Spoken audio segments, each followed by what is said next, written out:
بسم اللہ الرحمن الرحیم۔ ناظرین گرامی، مولائے کائنات شیر خدا حضرت علی رضی اللہ تعالیٰ عنہ سے تربیت و پرورش پانے والے، جنہوں نے فن صفاگری، جنگی علوم، معنوی کمالات، مروجہ اسلامی علوم و معارف خصوصاً علم فقہ حاصل کی، کچھ سالوں کی معمولی عمر تک وہ ثانی حیدر کہلانے لگے۔ سیدنا حضرت عباس بچوں کی سرپرستی، کمزوروں اور لاچاروں کی خبر گیری، تلوار بازی اور مناجات و عبادات سے خاص شغف رکھتے تھے۔ ان کے تعلیم و تربیت خصوصاً کربلا کے لیے ہوئی تھی۔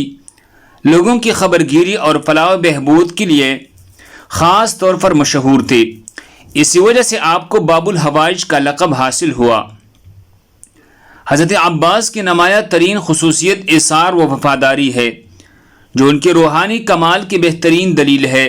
وہ اپنی بائی حضرت سیدنا امام حسین کے عاشق و گرویدہ تھے۔ حضرت فاطمہ سلام اللہ علیہا کے بعد 10 سال تک حضرت علی شیر خدا نے کسی سے شادی نہ کی۔ پھر ایک دن لوگوں کے اصرار پر حضرت علی نے حضرت عقیل کو بلایا اور فرمایا، میرے ساتھ شادی کے لیے ایک نیک، پاکباز اور بہادر خاتون کی تلاش کرے۔ بس کچھ ہی عرصے بعد شجاعت کے لیے مشہور قبیلے کی لڑکی کے ساتھ آپ کا نکاح ہو گیا، جن کام بھی فاطمہ ہی تھا۔ بعد میں یہ ایام البنین کے نام سے مشہور ہوئی۔ امیر المومنین حضرت امام علی کو اللہ پاک نے ام البنین سے 4 بیٹے عطا کی، جو کہ ساری ہی کربلا میں شہید ہوئی۔ ان بیٹوں میں سب سے بڑے بیٹے حضرت عباس تھے۔ وفات، شجاعت اور صبر اللہ حضرت عباس کو ورثہ میں ملا تھا، کیونکہ ایک طرف والد جو کہ شیر خدا ہے اور دوسری طرف ماں بنو قلابیہ سے ہے، جو عرب میں عرصہ دراز سے شجاعت کے لیے مشہور تھا۔ حضرت عباس 4 شعبان 26 ہجری کو مدینہ منورہ میں پیدا ہوئے۔ امیر المومنین حضرت علی کبھی بھی جناب عباس کو اپنی گود میں بٹھاتے تھے اور ان کی آستین کو پیچھے الٹ کر بوسہ دیتے تھے اور آنسو بہاتے تھے۔ ایک دن ان کی ماں ام البنین اس ماجرا کو دیکھ رہی تھی۔ حضرت علی نے فرمایا، یہ ہاتھ اپنی بھائی حسین کی مدد اور نصرت میں گاٹے جائے گی، میں اس دن کے لیے آنسو بہا رہا ہوں۔ جناب عباس نے حسنین کریمین کے ساتھ تربیت پائی۔ جب آپ جوان ہوئے تو لوگ آپ کی دانشمندی، کمالات اور بہادری کی مثالیں دیتے نہ تکتے۔ جب حضرت علی شہید ہوئی تو آپ اس وقت 14 سال کے تھے۔ اس عظیم صدمے کو برداشت کیا اور جنازے کو رات میں دفن کیا۔ بس اس دن سے حضرت عباس کی امتحان شروع ہو گئی، جو سب کے سب انہوں نے ہمت اور صبر سے برداشت کی۔ آخر کو آپ نے وہ دن بھی دیکھا کہ جب حضرت امام حسن کو زہر دے کر شہید کر دیا گیا۔ آپ کا جنازہ بھی صحیح طرح سے نفل نہیں دیا گیا، لیکن یہ سب بھی ایک بہادر باپ کے بہادر بیٹے نے صرف اس لیے برداشت کیا کہ حضرت حسین نے انہیں یہ کہہ کر منع کر دیا کہ عباس ابھی جنگ کا وقت نہیں ہے۔ جناب عباس کی شادی عبداللہ بن عباس کی بیٹی لبابہ سے ہوئی، جن سے اللہ پاک نے انہیں 2 بیٹے عبید اللہ اور فضل عطا فرمائے۔ آپ ہمیشہ حضرت امام حسین کے شانہ بشانہ رہے، بلکہ حضرت عباس ہمیشہ بنی ہاشم کی 30 نوجوانوں کا حلقہ بنا کر حضرت امام حسین کی حفاظت کے لیے ان کے ساتھ رہتے تھے۔ آپ نے ہمیشہ اپنے آپ کو حضرت حسین کا غلام بنا کر پیش کیا، نہ کہ بھائی۔ یہاں تک کہ کربلا کے میدان بھی آپ نے اپنی غلامی اور وفا کا مظاہرہ کیا۔ ابن زیاد جانتا تھا کہ جب تک عباس کربلا کے خیموں میں موجود ہے، ہم ان تک نہیں پہنچ سکتے۔ اس لیے اس نے ایک چال چلی کہ شمر ملعون کو 4000 سپاہی دے کر حضرت عباس کے پاس بھیجا۔ شمر نے حضرت عباس کو کہا، میں ابن زیاد کی طرف سے عباس تمہارے اور تمہارے بھائیوں کے لیے امان نامہ لکھوا لیا، اس لیے تم یہاں سے جا سکتے ہو۔ بس یہ سننا تھا کہ حضرت عباس کا چہرہ مبارک سرخ ہو گیا۔ آپ نے امان نامہ پکڑا اور اس کے 2 ٹکڑے کر دی اور فرمایا کہ ہمت ہے تو مجھ سے مقابلہ کرو۔ تم لوگ چاہتے ہو کہ میں نواسے رسول سے غداری کروں، چنانچہ شمر اور ابن زیاد اپنے مقصد میں کامیاب نہ ہو سکے۔ پھر کربلا کے میدان میں جب باری باری سب شہادتیں پیش کر رہے ہوتے ہیں تو حضرت عباس نواسے رسول صلی اللہ علیہ وسلم عرض کرتے ہیں کہ آقائے حسین، آپ مجھے بھی اجازت دے میں ان یزیدیوں کو جہنم واصل کروں۔ لیکن حضرت حسین فرماتے ہیں کہ عباس، یہاں شجاعت کا امتحان نہیں بلکہ ہمارے صبر کا امتحان ہے۔ حضرت عباس خیموں کے گرد چکر لگا رہے تھے۔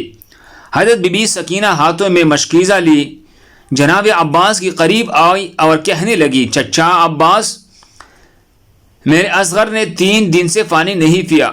غازی عباس نے بی بی سکینہ کو دیکھا، خالی مشکیزی کو دیکھا، فرمانے لگے، اے میرے آقا زادے میرے حسین سے کہو میں آپ کے لیے پانی لے کے آؤ۔ بس بی بی سکینہ حضرت عباس کو لے کر امام حسین کے پاس آتی ہے اور فرماتی ہے، اے بابا، چچا کو اجازت دو، نہر سے پانی لے کے آئی۔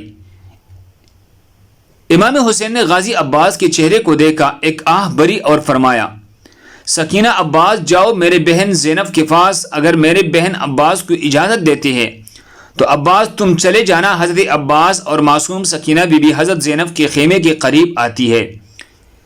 جب بی بی زینب حضرت سکینہ کی معصومیت کو دیکھتی ہے تو یہ کہہ کر حضرت عباس نہر سے پانی لانے کی اجازت دیتی ہے کہ میرے بابا نے وصیت کی تھی زینب شام کی گلیوں میں جب ہاتھوں کو رسیاں باندھے تب میں لے جایا جائے تو اس وقت صبر کا ہاتھ دامن سے مت چھوڑنا۔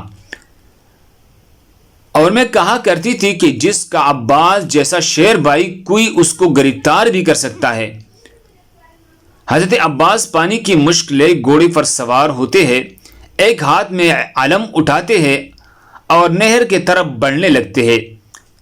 تاریخ طبری میں حضرت محمد بن جریر طبری لکھتے ہیں کہ جب حضرت عباس دریائے فرات کی طرف مشکیزہ اور ننگے تلوار لے کر نکلتے ہیں تو اس وقت عمر بن الحجاج 500 یزیدی فوجیوں کے ساتھ دریا پر پہرا دے رہا تھا کہ کربلا کا تپتا صحرا ہے، سورج اپنے آب و تاب سے چمک رہا ہے۔